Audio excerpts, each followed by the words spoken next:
Hi guys! Welcome back to Arlyn in Zoe channel! So ngayon, ituturo ko sa inyo guys kung paano ako gumawa ng thumbnail. Sobrang importante guys ng thumbnail sa ating video. Kaya panoorin nyo ito guys para may matutunan din kayo at may apply nyo ito sa mga videos nyo. So bago ko umpisahan guys, sa mga baguhan po sa aking channel, please like, share, and subscribe. At paka-bell all nyo na rin guys para lahat po ng upload ko ay ma-update po kayo. So, panoorin nyo guys. Simulan na natin.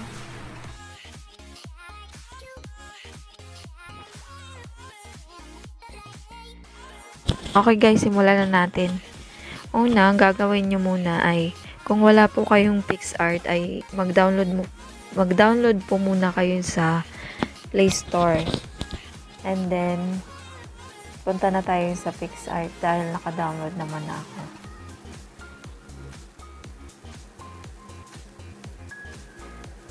Open ko lang guys ang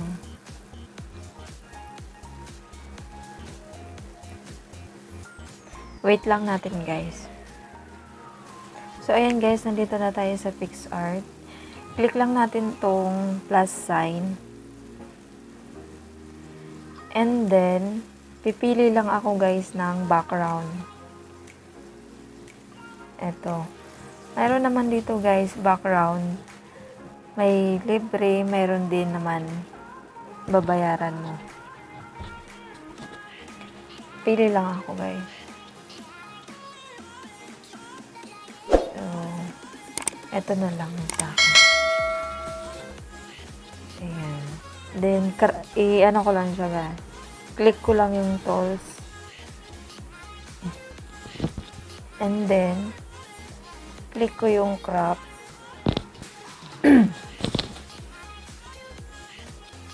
16:9. Check ko lang. And then, mag-a-add na ako guys ng photo. So, ayun guys.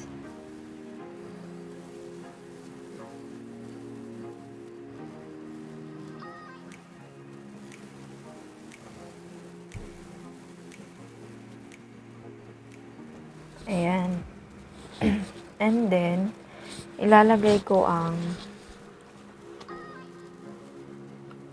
click ko lang ang text. Then,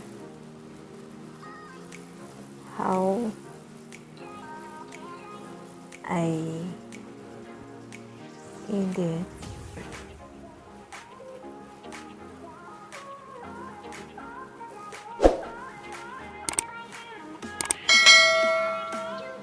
pwede naman kayo guys pumili ng font. Click nyo lang ang font na ito. And then,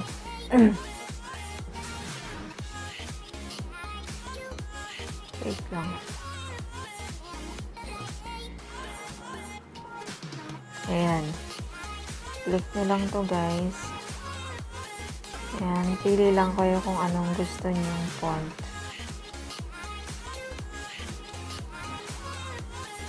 Ayan.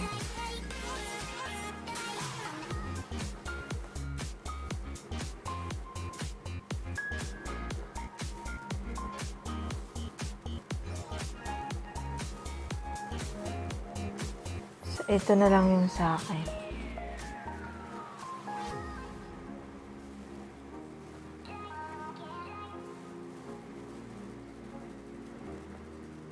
And then, change color ko lang guys. Red na lang. And then, yung stroke ko ay white. Ayan. Pwede nyo rin naman kapalan yung white. Pwede nyo rin naman nipisan. Ayan. And then, text ulit. May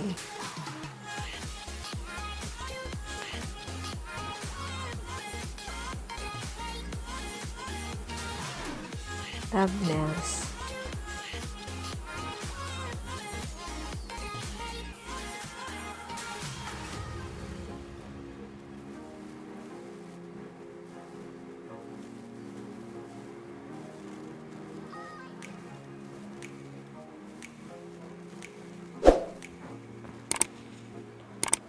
And then, punta ulit sa color. Red ulit sa akin. Then, stroke. White. Then, ayan. Then, punta ulit tayo sa text. I-type ko lang using mobile phone.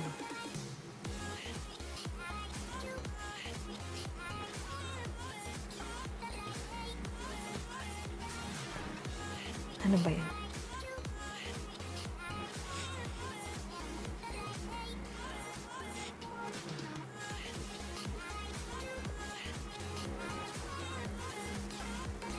Ganon ulit, guys.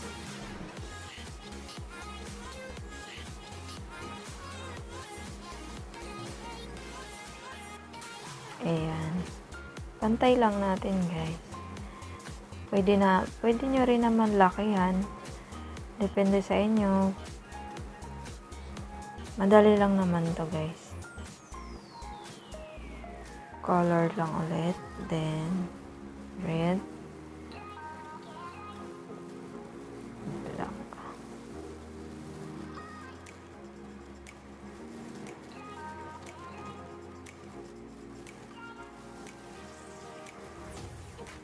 Ayan.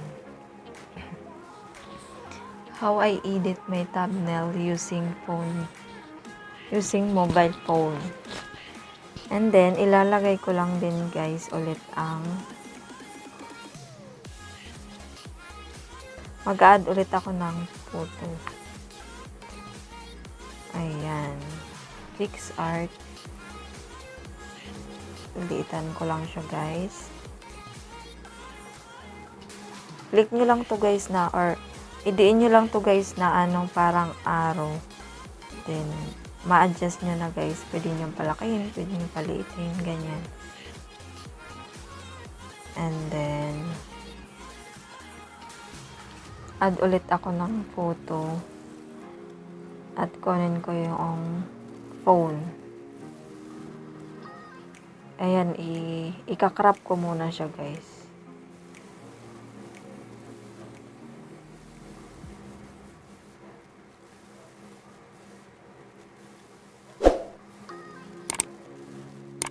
Ayan.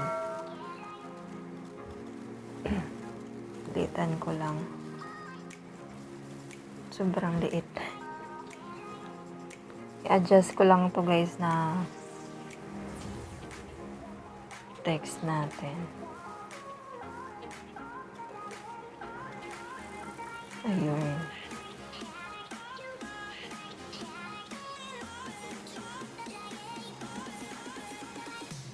Ayan na, guys. Okay na siya.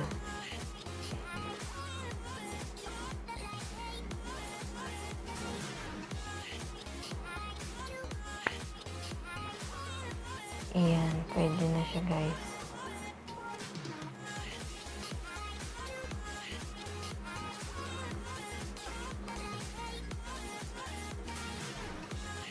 So, ayun, guys. I-check lang natin. And then, save lang natin to, guys. Yan, save to your photo gallery. So, ayan, guys, ganun lang po kadaling gumawa ng thumbnail. Sana po ay nakatulong ako sa inyo at ma-apply nyo din ito sa mga videos nyo. And then, ganun lang kadali, guys. Madali lang naman. Aralin nyo lang din naman yung fixed art. Madali lang, ganun lang din naman ako dati. Nahirapan din ako, pero nanood lang din talaga ako ng ibang mga tutorial din. Natuto na lang po ako. So, ngayon, gusto ko sa inyo i-share para matutunan nyo rin din po. So, ayun guys, sa mga hindi pa po nakasubscribe sa akin, please subscribe my channel and